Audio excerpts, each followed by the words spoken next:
Welcome to the Women Leaders Association podcast, where we believe we go further, faster, and have more fun when we go together. Be sure to tune in each week to hear an empowering message from the world's top women executives, trailblazers, entrepreneurs, and all-around fierce female leaders. I'm your host, Julianne Kirkland, and I will be taking you on a deep dive of each message to equip you with the principles, strategies, and tools you need to start crushing your goals, increasing your impact, creating work-life harmony, and did I mention have more fun? Because when you love what you do it better. The Women Leaders Association is the world's largest women executives association with over 30,000 women in executive and leadership positions who are committed to the development and advancement of women in the corporate arena. If you would like to get involved in a Women Leaders Association chapter, would enjoy daily podcasts, or you desire to become a part of the Women's Mastermind group near you, simply go to womenleaderspodcast.com. Now let's tune in for this incredible message. Welcome, Monique. I'm so glad you're here. Good morning. I'm so glad to be here, Julianne. Thank you so much for the invitation. I'm looking forward to the conversation. Me too. So I love the fact that you have gone through some things before. You have worked with a coach. You have experienced the ins and outs of entrepreneurship. And I think so often in, the corporate world, we have a lot of corporate listeners. We also have a lot of entrepreneurs. We also just have a lot of women of influence, right? Because that's what leadership is. It's influence. And, there's this weird distinction that the world has kind of put out there about corporate and entrepreneurship, right? And how they're so very different. But the truth is, every corporation started with an entrepreneur. And It's so fascinating to me that there's this, they kind of look at each other funny with a stink face. But the truth is, who we are and who we're becoming and the skills that we utilize play in both areas. And so talk a little bit about your journey into this field of entrepreneurship. For sure. Well, my journey probably originally started when I was trying to move out of federal government, and I started to do some interviews with a headhunter to figure out how do I transition out of federal government. Most of the people that I know who had worked in federal government, you just don't leave federal government. I had worked with people who had been there 30 years, 40 years, and they're all like, you're going to leave? Like, it's a scary world out there. But when I was working with this headhunter, I was being recruited to potentially run a PR firm. And it was a while ago. So I would have still been in my 30s at the time. The owner of a local PR firm had passed away, and his wife was recruiting for a potential lead for that organization. But anyhow, as part of that interview process, I heard myself say, and I say that because that's just kind of how it felt. I heard myself say, I'd love to own my own PR firm someday. And so I think I remember Oprah once saying that the things that we are doing right now came of our mental space about a decade ago. Like the things that we're thinking about, where we're kind of starting to point the trajectory of our journey, all of those things. If you think about what you were thinking about a decade ago, that's where you landed right now. And so it was kind of a little bit woo-hoo-y when I got to a place in life where it was time to make the decision about what the next phase of my career was going to be. And it was entrepreneurship. Yeah. So we started with your comment about corporate being looked at funny and differently than entrepreneurship, but really a lot of times we're going to learn some of our really useful skills in being in that space, in that corporate space. There's so much that we learn about how to build systems, what kind of talent that our people are, what makes the organization go, how we niche in an area, how we take advantage of opportunities. So it's interesting that you draw that distinction. And then obviously one of the big ones that all entrepreneurs know well is that relationships are so integral. And so having the right relationships in the right places with people in corporate and sometimes those privately owned businesses, government, that's what potentially gets us opportunities so that we can continue on in entrepreneurship. Yeah. And, before we hit record, we were talking about one, kind of how hard it is to be an entrepreneur and to kind of start that vision. And two, what are some of the things that you have gone through in this entrepreneur journey that that you've realized, and I know you've written a book and we'll talk about that in a moment, but that kind of led you to that space of realizing, oh, I do have a framework that I work through. I do have systems in place. What was that experience like for you? Wow. So I feel like this is what, if I'm trying to metaphorically find a good anecdote to explain what I feel like entrepreneurship is like, I kind of feel like it's scary because you feel like you've jumped off this cliff, right? Like everything you know, everything that's familiar and safe. I work here, I'm getting this check every 2 weeks. This is how it's going to go. That's all gone. And so to really let go of that, and if you can't, then you really don't get an opportunity to let yourself grow and really explore what this adventure is about. So it almost feels like somebody put you in a dark room and then it's on you to figure out where the light switches are, right? Because you don't know what you don't know. There are places to get education, but there's a lot of misinformation and there's no just step by step, do this first, learn this first. You kind of are just like in your own individual journey to figure out, okay, what's a P&L, right? Like, how do I know what good is for my P&L? How do I understand cash flow? How do I make a story out of what's happening with my numbers? Oh yeah, and it's great that you're really good at your craft, but businesses are about numbers and profit and year-to-year growth. And so I mean, that's just a whole different perspective than what we would have gotten working inside of a company that's publicly traded or someone else's business or a government entity. You are usually an individual contributor. And even if you lead a team, there's still a lot of individual contribution that's focused on, but now you're responsible for all of it. Like you're responsible for new business development. You're responsible for the innovation, the technology, the cybersecurity, like it's all on you. And so that inherently also is incredibly intimidating, I think, for most people. But I think what I can say that I have found, and even in my 9-step process that I've used to change things, is just getting a handle on like, okay, like where am I right now? And what parts of this can I control? How can I find the right resources to get to the other side and stay the course? Yeah. It's so important because again, like you were saying, I mean, I was so resonating with that being in the dark room trying to find the light switch because that is very much what, the beginning of your entrepreneurship journey is like. And there is so much information. A lot of it is not applicable to where you are in your journey. Oh yeah. There is this almost blanketed like, okay, unless you wake up at 5 a.m., you're not going to be ahead of the game. And I remember when I first started my entrepreneurship journey, I have 6 kids. And at the time I had a set of quadruplets that were babies. And so it was like to be in the, like, nope, nope, they're eating every hour on the hour. There was no way that I could function if I did that. And so it's really finding who you are. I think so much of the beauty of entrepreneurship is discovering your fullest potential and really getting to know yourself better. And that's such a cool part of it that I think that I have experienced in becoming an entrepreneur is really getting to know myself better, really getting to grow and discover and expand my capacity. And I know that you've worked in mastermind type groups before and you've had a coach before, and talk a little bit about your experience with the importance of getting around other like missioned people that are, they might not be the same mindset, but they do have the same mission to grow and develop and improve and impact.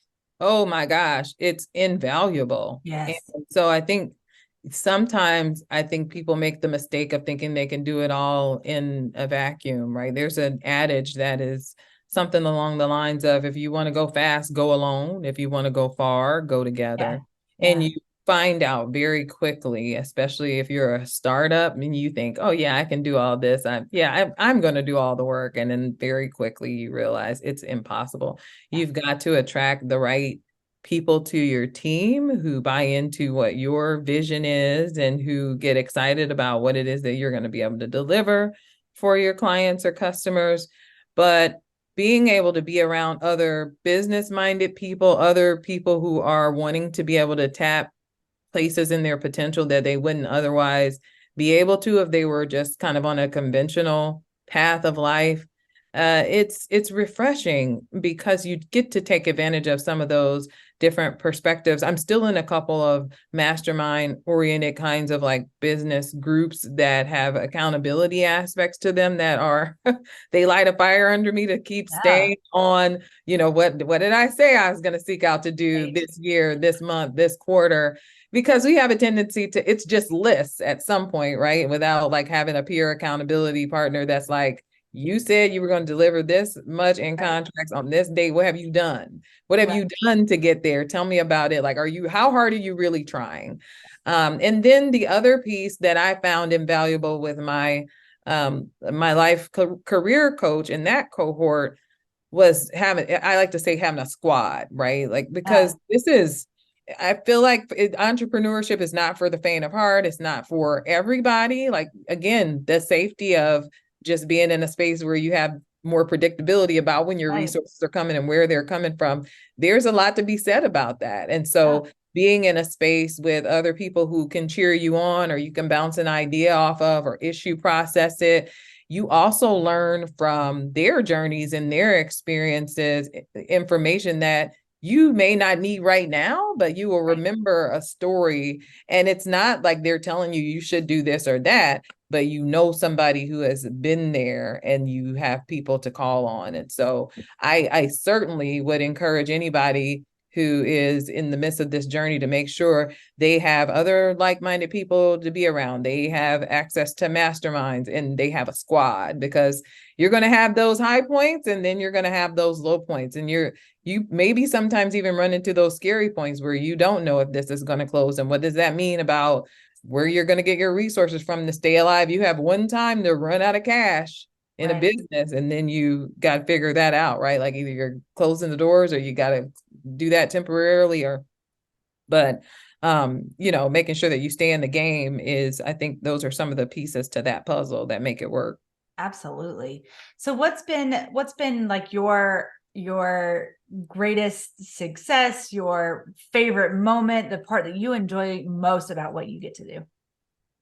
Oh, wow. I think, you know what, Julianne, I feel like getting to this place to even be able to be in the world of entrepreneurship, the flexibility, the ability to I work from home. I have office space. I never go though, unless a client wants to go there to get trained. Like, I'm like, it's there, right? Like if I need it, but I really love the flexibility of being able to go downstairs and put in a load of laundry really quickly and have on my yoga pants and put on a cute shirt for somebody like you on the top, yoga pants on the bottom.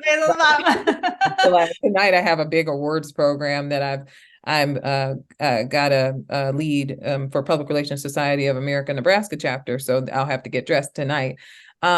But really the flexibility, the ability to tap areas of my creativity, like writing a book and getting to the other side of that journey. Like I kept talking about it, but then I kind of got talked into it in January, and now I'm here, right? Like I've turned in my first full draft revised manuscript, but you keep revising and revising.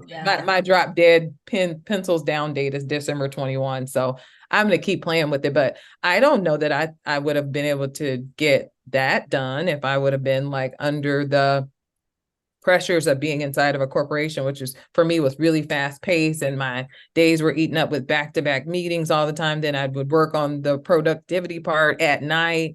And this is like so much more of a better quality of life for me personally. I also have a tendency to sometimes be an empath. And so being around people all day and their energies or their for me could be draining, because I have to build myself up having time by myself and in meditation or just in quiet so that I can think and find my creativity. So to me, those things are priceless. And there's barely a way to put into words what I've been able to take advantage of in terms of all of the things that I've spoken about already, being in this place in the world. Yeah. And I think it's so important too, because you mentioned that, yes, entrepreneurship's not for everybody. And because of all those things you mentioned, right? Being able to kind of structure your day how you want and allow interruptions to come and go and things like that. That's terrifying for some people. You know what I mean? I know. And that's the thing. It's like there has to be enough self-awareness, right? Because so many people think like, oh yeah, laptop life. I'm going to just sit at the beach all day and work on my laptop. Well, not if the Wi-Fi is not working, not if you can't stay at your How keyboard. about that? You know what I mean? Yeah. And so I love having these honest conversations because again, there's not enough of them happening. There's these like pretty painted pictures of what it could be. And yes, there is some great things to it. There's some very challenging things to it. And that's why having these kind of conversations for people to really come in and listen and be like, oh, okay. So like there are good and bad and ups and downs and all of that stuff. It's so important. I think you end up working harder and working more in longer hours. My husband, and they're weird hours too. Yeah, he's like, so explain this to me. It must have been midnight. He's knocking on the office door. He's like, so you left the job because you were working 16 hours a day, but you're still working 16 hours a day. Like, are you going to come to bed? It's like, but it's different though. Like, this is my, this is my baby. This is on my terms. But you still have to have a strong work ethic to make this work well, right? You are responsible for bringing that top line in for yourself and the people who work for you. And so it is different. Yes. I remember I was coaching somebody a while ago and she left the, corporate world and went into entrepreneurship. And one of the first things that she noted after a couple of months, she was like, I don't have anybody to blame anymore. It's you. You bring yourself. Like, ooh, that's a good revelation right there, my friend. Yeah, it's very true. Yeah. So talk a little bit about your book. So it is in pre-sales now. What's the title? It's called Chart Your Path, a 9-step method for getting unstuck. Yes. And I'm mostly the pre-sales has been lots of family, friend support, and I love all of them. That's squad, right? We talked about squad and making sure that you have the cheerleaders and the support. So that's huge. And I'm looking forward to, broadening that in terms of like where I'm seeing people's interests come in. But so as I mentioned, got started working on that in January. And really the inspiration for it came from working with my life coach. Like she kind of had this little sneaky way of talking to me about like challenges that I've been through at work or like in family situations, friendship situations. And so we had maybe like a good 4 or 5 different kind of conversations like that where I didn't realize she was really interviewing me. And then we were able to outline these steps. Like this is Monique's unique approach to problem solving challenges in life. And so to me, that was really fascinating because some of the other work that we did that I feel like she really helped our cohort with as we are all working to get our brains unmired from whatever our stuff is, right? Like we had to go back and do a review of our life and like milestone moments from birth to how old we are right now. And so then from that, she helped us kind of figure out like your gift that you give to the world, like your contribution where you can make an impact comes from your story. It comes from your challenges, your pain, and your willingness to be vulnerable enough to use that to help other people. And for me, that was just mind-blowing and fascinating because I had never thought about any of that in that way to discover like, yeah, you may have been working in a place and you're doing something that is on the agenda of that company, but like, how are you divinely designed to be able to contribute? And how can we like take advantage of that so you can reach your fullest potential? So from that was birthed me identifying this is your problem solving process. Everybody who doesn't have problems, right? Raise your hand. And so everybody's trying to overcome something. And while it's not necessarily, I love that she used to always say, even for her approach, it's not necessarily like the way, but it's a way that we can consider. Yeah. Yeah. And that's so good. And I love working with coaches, and I am one as well. And one of the things that I tend to pull out of people is that, but in speaking, like how to use your voice and how to create your talk and your signature message and all of that kind of stuff. But it's the same process because story is what connects us all. Oh, yeah. And it's so cool to me to see that how you can have these 9 steps, right, in your book that you talk about. And somebody else can be teaching very similar 9 steps, but the way that you communicate it and the story that you have attached to it is going to resonate with Yes, people differently than different people. somebody else. And I think entrepreneurs go through that so much in the beginning when they get started. They're like, oh, well, that's already being done. Oh, well, somebody's already doing that. And they're like, no, no, no, precious. Like they don't have your They style. don't They do don't it have the your way you do story. it. They might not connect in Right. the way like you were designed to connect with whoever the group of people are, right? I Right. spent the other evening watching this Tony Robbins Netflix documentary the other night, and it was just so fascinating because his approach can be terse and it can Yeah. be like just straight to the point, and it's probably too rough for some people. But the people that gravitate to his seminars, I mean, he really is able to like reach them in a way that he can help them change some really negative circumstances that either have happened to them in their life or that they're trying to overcome like currently. So Yeah. you're absolutely spot on with that. I think it's a great point because we do look around and go, oh, well, Right. how many advertising for us? We're a PR communication firm and we have marketing capabilities too. And there's competition, right? Like in that space. But the way that we approach it and the experiences that we bring, or even me professionally in 22 years of being in federal, being in corporate, being at the top of one of the largest school district in our state, my experiences are going to be different. The things that I've seen, the way that I approach how we handle this communication challenge is going to be different than the competition in the space because the experiences are different. That's right. So what kind of clients do you represent? What are you looking for, for the listener that's out there that's like, oh, I've been looking for a PR firm. Like who do you represent? Yeah, that's a great question. So we work with, we have some private owned businesses that we work with to help them with their PR. We'll team up with like a company that maybe does brand and marketing. We have that capability too with some of our teaming partners, but we'll team up with some of the larger guys who are doing that, and they'll bring us in to help with like the PR part of that work. We'll work with like we work with corporations. I have Fortune 500 that every now and then, if they get something crazy going on, because I have the issues and crisis communication skill set too, because I worked that for years. It's mostly advice and counsel, but they'll like say, okay, this is going on. And what do we do? Right. Like they just need to be talked through, like how to approach that, what pieces. But our three spaces that we primarily support, Julianne, our communication strategy. So internal, external, like we'll come in, do a consultation session, maybe with like even client that is trying to maybe increase the user rate of a technology platform that they have. So we'll put together the strategy for how they should do that from a communication perspective. And it's comprehensive. So it's omnichannel. We're thinking about all of the spaces for them, paid, earned, social owned. Maybe some influencer strategy that they want to plug in. And that's sometimes different than the approaches of our competition that are doing advertising or marketing. They may only do brand and they may not have the strength to be able to think about that from a comprehensive standpoint.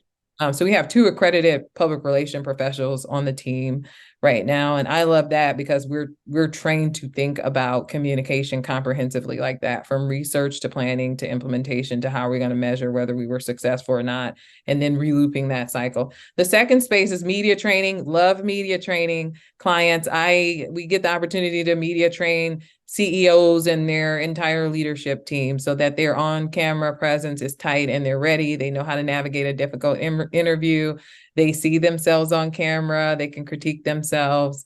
We do like nonprofit boards, done some media training for them. And most of the time, working with leaders to make sure that they feel very comfortable about their communication and getting in front of the organization for a town hall, or the storytelling piece, how they can take from what their personal experiences are and connect that in story to the mission, the vision, the values of an organization in a way that resonates to move their workforce along the strategy. So we do work there, and that is kind of intermingles with the third space, which is executive communication. So a lot of it can end up being training. Some of it's consultation for us to work with, again, on their strategy. Lots of media training. That's our spaces where we play in most of the time. And really, people ask who the clients are. They can be anybody. We've had federal government. I got to go to the Pentagon last year and train Navy PIOs on the 4-step process in PR and how they can work to be better coaches and consults with the leaders that they're supporting. But yeah, it can really, depending on who the client is, we'll get in there and quickly learn what we can about their industry. And then we also belong to a 50-state network of small to medium-sized PR firms. So if we don't know it, we typically can get a partner that can get us up to speed quickly on the ground somewhere. Very cool. Very cool. I love that. So what would be one last piece of advice that you would have for the woman listening right now that's like, man, I love all this conversation that's happening and now I have ideas flowing, and how do I get started? What would you recommend to her to get started in her entrepreneurial dream? The first thing I would say is get started. Yeah. Like get started, even if it's one little thing, even if it's I got my LLC going. Yeah. I came up with my DBA name. I got my logo, like go, like it's an elephant. We're going to eat the whole thing. It's going to take bites, small bites at a time before we can eat that whole elephant. I'm probably have only eaten like a part of the trunk right now. But it's just like get going. I say that's the first thing. The second thing I would say is find people who are already in the journey, who are willing to sit down with you and be transparent and share their experiences. And then the third thing I would say is find like-minded people. Masterminds are so needed and incredible. There's obviously organizations like yours that people can learn to get in masterminds, but those are invaluable. If you want to go fast, go alone. If you want to go far, go together. And you're going to need a cheering squad to keep you in the game and keep your head motivated and keep you from getting down on yourself. There are times when it really is tough or you get bad news. I got a notification today on a contract that we went after, and we spent a lot of time going after. We didn't get it. But it's like, so, okay, got it. Dust yourself off. Let me get a debriefing. Where did we not hit at so that we can learn for the next time, but we're not going away, right? Like we're going to keep going after it. So good. It's so good. Monique, thank you so much for this time. Thank you for your expertise and your willingness to share with us. We'll be sure to leave your links in the show notes below. What is one way that somebody can connect with you? LinkedIn, Instagram, what's your LinkedIn is probably the best way. I'm certainly on LinkedIn every day. I'm out there sharing information every day and talking with folks that are connected with me on LinkedIn. So that's a good way. AvantSolutions.org is another way. We have a newsletter. Please sign up for that. It's called the Avant Edge. But certainly if there's anything that we can help you with, you can set up time for a complimentary consultation session. We call them impact sessions, and we'd love to meet with you. Oh, I love that. Awesome. Well, thank you so much. And listen, if y'all are looking, again, to get involved in some type of mastermind or community, and you want to know more about getting involved in a chapter near you with the Women Leaders Association, be sure to go to womenleaderspodcast.com. Thanks for now. Bye-bye.